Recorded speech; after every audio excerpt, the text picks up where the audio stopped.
മത്തായി എഴുതിയ സുവിശേഷം. അബ്രഹാമിൻ്റെ പുത്രനായ ദാവീദിൻ്റെ പുത്രനായ യേശുക്രിസ്തുവിൻ്റെ വംശാവലി. അബ്രഹാം ഇസ്ഹാക്കിനെ ജനിപ്പിച്ചു. ഇസ്ഹാക്ക് യാക്കോബിനെ ജനിപ്പിച്ചു. യാക്കോബ് യഹൂദായെയും അവൻ്റെ സഹോദരന്മാരെയും ജനിപ്പിച്ചു. യഹൂദ താമാറിൽ പാരസിനെയും സാരഹിനെയും ജനിപ്പിച്ചു. പാരസ് ഹെസ്രോനെ ജനിപ്പിച്ചു. ഹെസ്രോൻ ആരാമിനെ ജനിപ്പിച്ചു. ആരാം അമ്മീനാദാബിനെ ജനിപ്പിച്ചു. അമ്മീനാദാബ് നഹശോനെ ജനിപ്പിച്ചു. നഹശോൻ ഷൽമോനെ ജനിപ്പിച്ചു.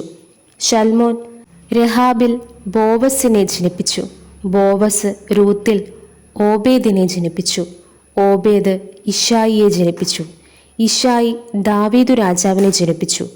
ദാവീദ് ഊരിയാവിൻ്റെ ഭാര്യയായിരുന്നവളിൽ ശലമോനെ ജനിപ്പിച്ചു. ശലമോൻ രഹബ്യാമെ ജനിപ്പിച്ചു. രഹബ്യാം അബിയാവെ ജനിപ്പിച്ചു. അബിയാവ് ആസായെ ജനിപ്പിച്ചു. ആസ യോശാഫാത്തിനെ ജനിപ്പിച്ചു. യോശാഫാത്ത് യോരാമിനെ ജനിപ്പിച്ചു. യോരാം ഉസ്സിയാവെ ജനിപ്പിച്ചു. ഉസ്സിയാവ് യോധാമിനെ ജനിപ്പിച്ചു. യോധാം ആഹാസിനെ ജനിപ്പിച്ചു. ആഹാസ് ഹിസ്കിയാവെ ജനിപ്പിച്ചു.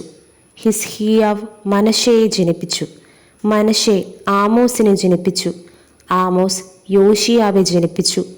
യോഷിയാവ് യെഖൊന്യാവെയും അവൻ്റെ സഹോദരന്മാരെയും ബാബേൽ പ്രവാസകാലത്ത് ജനിപ്പിച്ചു. ബാബേൽ പ്രവാസം കഴിഞ്ഞിട്ട് യെഖൊന്യാവ് ഷെയൽതീയേലിനെ ജനിപ്പിച്ചു. ഷെയൽതീയേൽ സെരുബ്ബാബേലിനെ ജനിപ്പിച്ചു. സെരുബ്ബാബേൽ അബീഹൂദിനെ ജനിപ്പിച്ചു. അബീഹൂദ് എല്യാക്കീമിനെ ജനിപ്പിച്ചു. എല്യാക്കീം ആസോരിനെ ജനിപ്പിച്ചു. ആസോർ സാദോക്കിനെ ജനിപ്പിച്ചു. സാദോക്ക് ആഖീമിനെ ജനിപ്പിച്ചു. ആഖീം എലീഹൂദിനെ ജനിപ്പിച്ചു. എലീഹൂദ് എലിയാസരെ ജനിപ്പിച്ചു. എലിയാസർ മത്താനെ ജനിപ്പിച്ചു. മത്താൻ യാക്കോബിനെ ജനിപ്പിച്ചു. യാക്കോബ് മറിയയുടെ ഭർത്താവായ യോസെഫിനെ ജനിപ്പിച്ചു. അവിടെ നിന്ന് ക്രിസ്തു എന്നു പേരുള്ള യേശു ജനിച്ചു.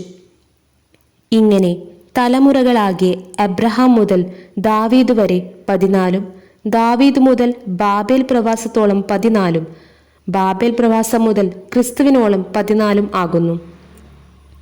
എന്നാൽ യേശുക്രിസ്തുവിൻ്റെ ജനനം ഇവ്വണ്ണമായിരുന്നു. അവൻ്റെ അമ്മയായ മറിയ യോസേഫിന് വിവാഹം നിശ്ചയിക്കപ്പെട്ട ശേഷം അവർ കൂടി വരും മുമ്പേ പരിശുദ്ധാത്മാവിനാൽ ഗർഭിണിയായി എന്ന് കണ്ടു. അവളുടെ ഭർത്താവായ യോസേഫ് നീതിമാനാകൊണ്ടും അവൾക്ക് ലോകാപവാദം വരുത്തുവാൻ അവന് മനസ്സില്ലായ്ക കൊണ്ടും അവളെ ഗൂഢമായി ഉപേക്ഷിപ്പാൻ ഭാവിച്ചു. ഇങ്ങനെ നനച്ചിരിക്കുമ്പോൾ കർത്താവിൻ്റെ ദൂതൻ അവന് സ്വപ്നത്തിൽ പ്രത്യക്ഷനായി. ദാവീദിൻ്റെ മകനായ യോസേഫെ, നിന്റെ ഭാര്യയായ മറിയയെ ചേർത്തുകൊള്ളുവാൻ ശങ്കിക്കേണ്ട. അവളിൽ ഉൽപ്പാദിതമായത് പരിശുദ്ധാത്മാവിനാലാകുന്നു. അവൾ ഒരു മകനെ പ്രസവിക്കും. അവൻ തൻ്റെ ജനത്തെ അവരുടെ പാപങ്ങളിൽ നിന്ന് രക്ഷിപ്പാനിരിക്കൊണ്ട് നീ അവനെ യേശു എന്ന പേരിടണം എന്നു പറഞ്ഞു. കന്യക ഗർഭിണിയായി ഒരു മകനെ പ്രസവിക്കും.